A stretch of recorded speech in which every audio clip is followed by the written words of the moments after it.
एक बार एक राहगीर यात्रा करने के कारण थक गया।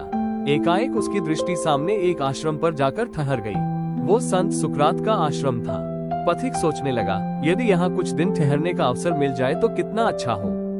मैं भी सत्संग प्रवचनों का लाभ उठा सकूंगा। यही सोचकर वो संत सुकरात के पास पहुंचा। सुकरात ने तुरंत आज्ञा दे दी और उस व्यक्ति को ठीक अपने सामने वाले कमरे में ठहरा दिया।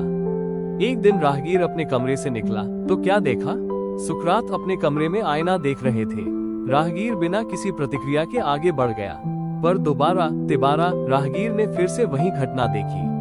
अब राहगीर बिना विचार किए नहीं रह सका। सोचने लगा, सुकरात इतने कुरूप हैं, फिर रोज रोज इतनी देर तक आईने में क्या निहारते हैं? इस विचार का तूफान उसके भीतर करवटें लेने लगा। वो अपने आप को रोक नहीं पाया, सीधा संत सुकरात के कमरे में पहुंच गया। राहगीर, बुरा ना माने तो एक प्रश्न पूछो, आप प्रतिदिन इतना समय आईने के आगे खड़े होकर क्या देखते हो? आप तो इतने।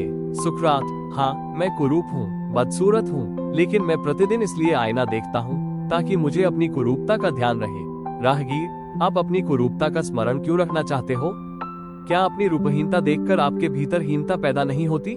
सुकरात, नहीं, क्योंकि मैं नकारात्मक नहीं सोचता। मेरी कुरूपता तो मुझे बोध कराती है। राहगीर, बोध? कैसा बोध? सुकरात, यही कि अपने नेक व सुंदर कार्यों से अपनी असुंदरता को समाप्त कर लूं। उच्च विचार व शुभ कर्म मनुष्य के भीतरी सौंदर्य को निखारते हैं। यदि भीतरी सौंदर्य पैदा हो गया तो शरीरी असुंदरता दुख नहीं देती। राहगीर संत सुकरात के विचारों से भाव विभोर हो गया।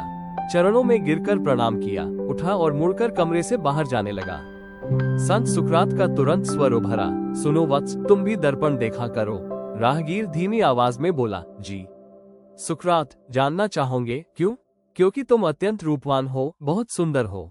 दरअसल आईना तुम्हें भी सीख देगा, बताएगा जितना सुंदर तुम्हारा रूप है, तुम उतने ही सुंदर कर्म भी करो। कहानी अच्छी लगी हो तो चैनल को सब्सक्राइब करें। जय श्री कृष्ण।